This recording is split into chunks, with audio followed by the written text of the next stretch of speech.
Hello students, welcome to the channel and you were watching the ultimate English teacher and lecturer. The Indigo summary of the story. Indigo summary. Louis Fisher met Gandhiji in 1942 at his ashram in Sevagram. Gandhiji told him how he initiated the departure of the British from India. He recalled that in 1917, at the request of Rajkumar Shukla, a sharecropper from Champaran, he visited the place.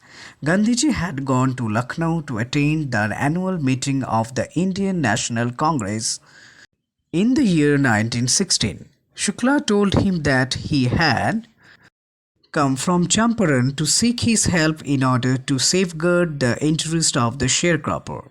Gandhiji told him that he was busy, so Shukla accompanied him to various places till he consented to visit Champaran.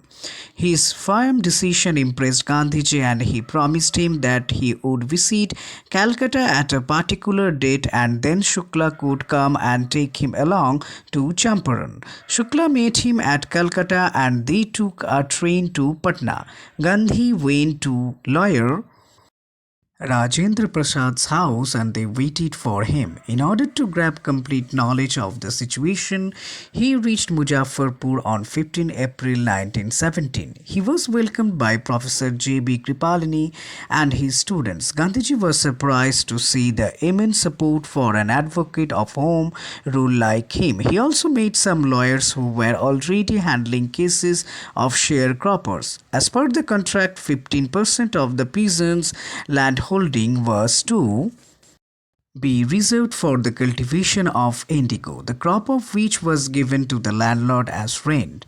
The system was very oppressive. Gandhiji wanted to help the sharecroppers, so he visited the British Landlord Association, but he was not given any information because he was an outsider. He then went to the commissioner of the Tirhut division, who threatened Gandhiji and asked him to leave Tirhut. Instead of returning, he went to Motihari. Here he started gathering complete information about the indigo contract. He was accompanied by many lawyers. One day, as he was on his way to meet a peasant who was maltreated by the indigo planters, he was stopped by the police superintendent's messengers who served him a notice asking him to leave. Gandhi received the notice but disobeyed the order. A case was filed against him.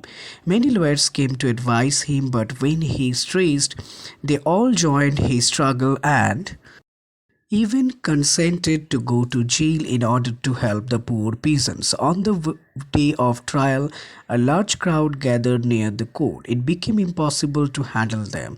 Gandhiji helped the officers to control the crowd. Gandhiji gave his statement that he was not a lawbreaker but the disobeyed so that he could help the peasants. He was granted bail and later on the case against him was dropped. Gandhi and his associates started gathering all sorts of information related to the indigo contract and its misuse. Later, a commission was set up to look into the matter. After the inquiry was conducted, the planters were found guilty and were asked to pay back to the peasants. Expecting refusal, they offered to pay only 25% of the amount. Gandhiji accepted this too because he wanted to free the sharecroppers from the binding of the indigo contract. He opened 6 schools in Champaran villages and volunteers like Mahadev Desai, Narhari Parikh and his son Devdas taught them. Kasturbai, the wife of Gandhi, used to teach personal hygiene. Later on, with the help of a volunteer doctor, he provided medical facilities to the natives of Champaran, thus making their life a bit better. A peacemaker Andrews wanted to volunteer at Champaran Ashram, but Gandhi refused as he wanted Indians to learn the lesson of self-reliance so that they would not depend on others. Gandhi told the writer that it was Champaran's incident that made him think that he did not need the Britishers' advice while he was in his own country. Don't forget to subscribe the channel to get all the latest videos. Thank you for watching.